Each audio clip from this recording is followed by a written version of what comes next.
ஏற்பட பொழுது. என்னுடைய உயிரோடும் உணர்வோடும் கலந்து வாழ்கின்ற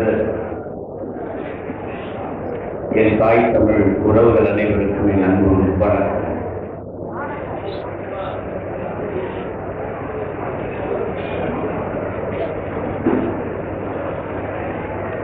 நாம் நம்முடைய தலைவர் அவர்களுடைய பிறந்த நாளை எங்கள் தலைவர் 70 என்று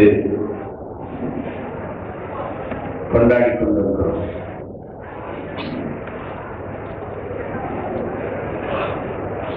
இந்த நிகழ்வின் நோக்கம் எங்கள் தலைவர் 70 தமிழர்கள் எல்லோரும் இன உணர்வும் மாணவரும் கொண்டு 70 என்பதற்கான நோக்கத்தில் இது நடைபெறுகிறது.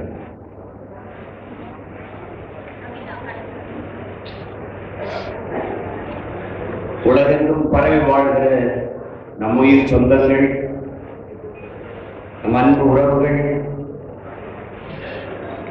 பேரெழுச்சியாக இந்நாளை கொண்டாடிக் கொண்டிருக்கிறார்.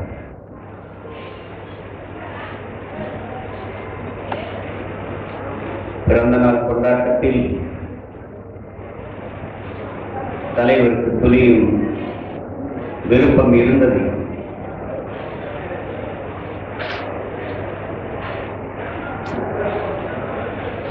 காரணம்,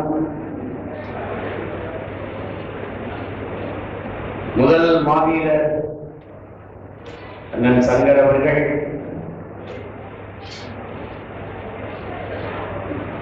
காயப்பட்டு உயிருக்கு போராடி கொண்டிருந்த நிலையில் அவர் அருகிலே இருந்து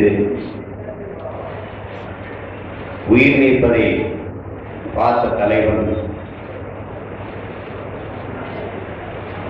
என்ன மனநிலையில் இருந்திருப்பார் என்பதை நாம் எல்லோரும் அறிவோம். இந்த நாளில் யாரையும் அவர் சந்திக்க மாட்டார், உணவு அருந்த மாட்டார், அமைதியாகத்தான் இருப்பார். முதல் மாவீரர் அண்ணன் சங்கர் அவர்களை நினைவில் சுமந்து. ஆனால் நாம் இந்த நாளை எழுச்சியாக போற்றுவதை கொண்டாடுவது என்பது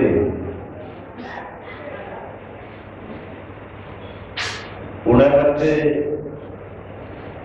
ஒடுங்கி கிடந்த தமிழ் சமூக மக்கள் அந்த ஒப்பற்ற தலைவனின் பெயரை உச்சரிப்பதை வாயிலாக நம்மை நாமே உசிப்பிக் கொள்வதற்கு வாய்ப்பாக இதை பயன்படுத்தினோம்.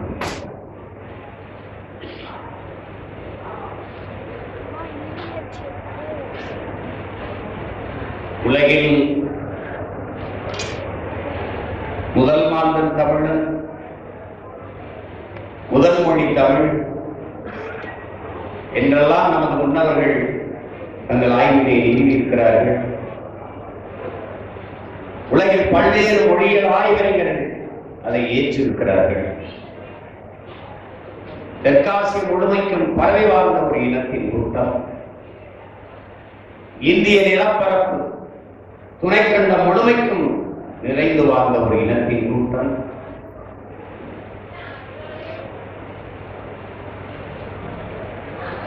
பொய்யகல நாள் புகழ் உரைப்ப என்கிறப்பாம் வையகம் போர்த்து பயந்து ஒளிநீர் கையகல கல் தோன்றி மண் தோன்ற காலத்தை வாளோடு முன் தோன்றிய மூத்தகுடி என்ற பெருமைக்குரிய இனத்தின் மக்கள் கல் தோன்றிவிட்டது, மண் தோன்றவில்லை. மண் மூன்றாவது நீளம், மருத நீளம். ஆனால் முதல் நீளம் குறிஞ்சி, அந்த கல் அங்கே மலை தோன்றிட்டு அந்த மலையிலேயே தோன்றிவிட்டார் தமிழர். அப்படிப்பட்ட பெருமைக்குரிய ஒரு இனம். மானுட வரலாறே தமிழ் பேரினத்தில் இருந்துதான் தொடரும். மாயூர் மேய காடுரை உலகு, சேயோர் மேய மைவரை உலகு, வேந்தன் மேய தீம்புணல் உலகு, வர்மன் மேய பெருமணல் உலகு என்று தமிழின் தொன்மை இலக்கண நூலான தொல்காப்பியம் பகுத்து வகுத்து தருகிறது. இதை தமிழ் பெரும் அறிஞர்கள் எல்லாம் முன்மொழிந்து வழிமொழிந்து பேசியிருக்கிறார்.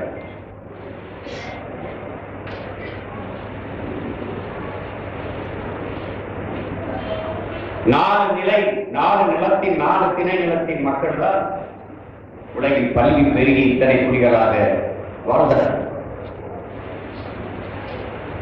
குறிஞ்சி, முல்லை, மருதம், நெய்தல், இது இயற்கை திணைகள். பாலை செயற்கை திணை.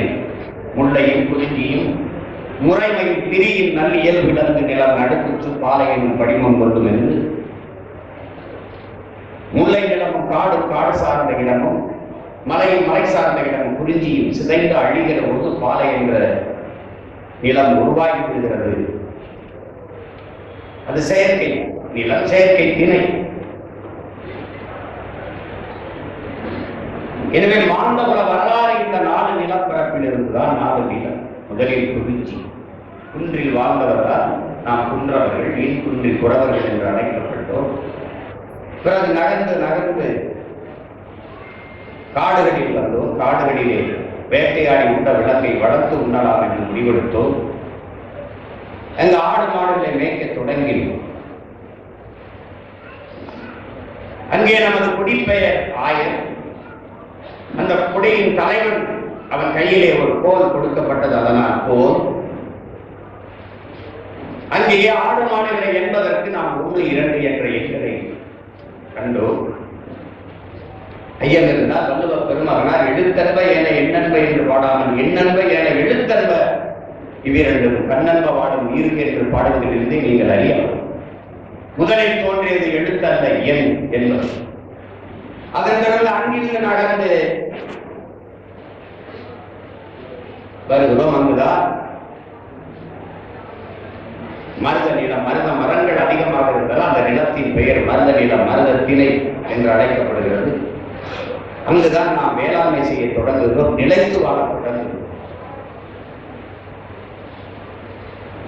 அங்குதான் கலை இலக்கியம் பண்பாடு வளர்கிறது, வழிபாடு வளர்கிறது, அரசாட்சி தொடங்குகிறது.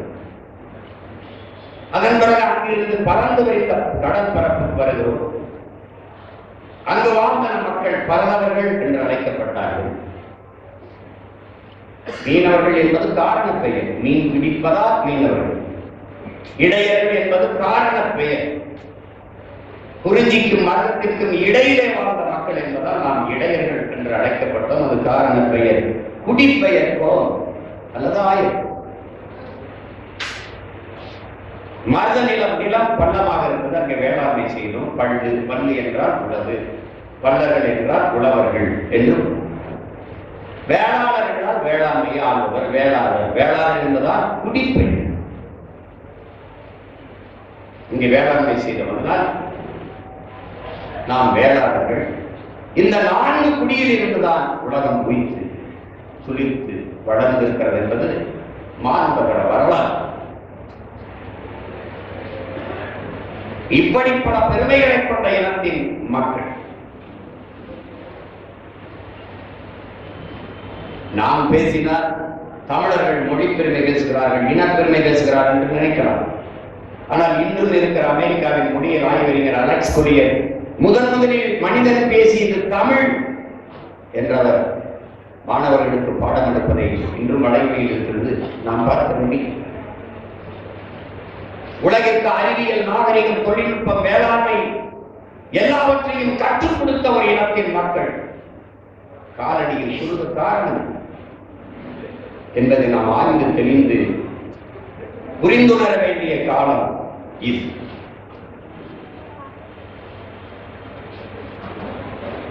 நமது முன்னவர்கள் ஆரிய படை நடந்தால் தலையலங்கானத்துக்கு செல்வென்றால் கனக விஜயனின் தலையிலே கற்களை சுமந்து வந்து நம் பாட்டியார் கண்ணகிக்கு கோடி கட்டினார். இமயத்தில் கொடியை நட்டான் இமயவரம்பன் நெடுஞ்சேரலாதன், கங்கை கொண்டோம், கடாரம் கொண்டோம், இதெல்லாம் பெருமைகள். பகிர்வி ஆற்றுடன் பன்மலை அடுக்கத்து குமரிக்கோடும் கொடுங்கடல் கொல்ல வடதிசை கங்கையின் இமயம் கொண்டு தென்திசை ஆண்ட தென்னவர் வாழி பாடுகிறது சிலப்பதிகாரம். வடவேங்கடம் தென்குமரி ஆயிலை தமிழ் ஊரும் நல்லுலகம் என்கிறது தொல்காப்பியம். கற்பனையில் எழுதி வைத்து கொடுக்க முடியாது. அப்ப இமயத்தில் கொடியை நட்டிருந்தால் ஊரா நாட்டில் ஓடி போய் ஒரு நட்டிருக்க முடியாது. இமய வரை பரவி இருந்தால் தமிழன் என்பதற்கு சார் இவ்வளவும் இருந்து உலகளந்த பெருமாள் இரண்டே அடியில் உலகத்தை அளந்தார் பெருமாள் திருமாள் என்று போதிக்கிறது புராணம். ஆனால் உன்னே முக்கால் அடியில் அகர முதல எழுத்தெல்லாம் ஆதிபகவன் முதற்றை உலகை நமது அருமை பெரும்பாட்டன் வள்ளுவர் பெருமகனார் தந்தல்லிய மறைமொழியிலே உலகத்தை அளந்தார். உலகம் முழுமைக்கும் போற்றப்படுகிற ஒரு வாழ்வியல் நன்னறியை தந்தார் வள்ளுவர் பெருமகன். தமிழின முன்னோர்கள் போது அவர்களைப் போல அறிவார்ந்த அறம் சார்ந்த வீரமும் மானமும் உயிரோடு கண்டு வாழ்ந்த மக்கள் முன்னவர்கள் எவரும்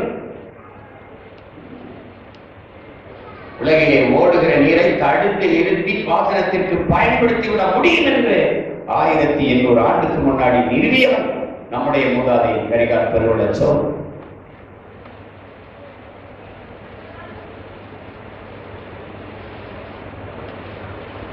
இன்றைக்கு கப்பல் படை உலக நாடுகளில் எல்லாம், ஆனால் இந்தியாவின் கப்பல் படையின் முன்னோடி நம்முடைய மூதாதை அரசேந்திர சோழன்.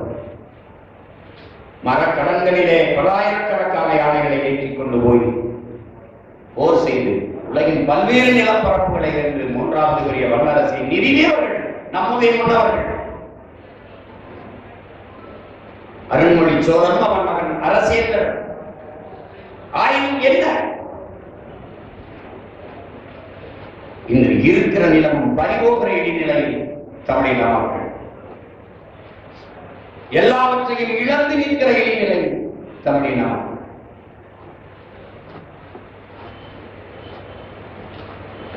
முன்னந்தோன்றிய நிலத்தில் முகிழ்த்தவர் மூத்த தமிழ் மொழி புணர்வின் மூத்தவர் தென்னன் பாண்டியன் குமரி குடிமகன் திசையெல்லாம் பறந்து வகை அளந்தவர் இந்த இயலிசை நாடகம் யாத்தவர் இந்திய நாவலன் தேயற்கு இறைவன் என்ன வியப்படா இவர்கள் தமிழர்கள். ஆயுதம் என்ன இவர்கள் அடிமைகள். வாழ்க்கையில் மலையிலே வாழ்க்கை தொடங்கியவர் வளர்ந்தது குறிஞ்சியில் காதலை உணர்ந்தவர் தேனுமில் உள்ளை மருதல் நெய்தலை தீராய்ந்ததல் இல்லறம் வகுத்தவர் காந்தர் பொருளையும் கலனியும் கண்டவர் கடலின் பகப்பையும் கடந்தையில் சென்றவர். என் தம்பி தெரியுமா இவர்கள் தமிழர். இருந்தும் என்ன இன்று இவர்கள் அடிமைகள்.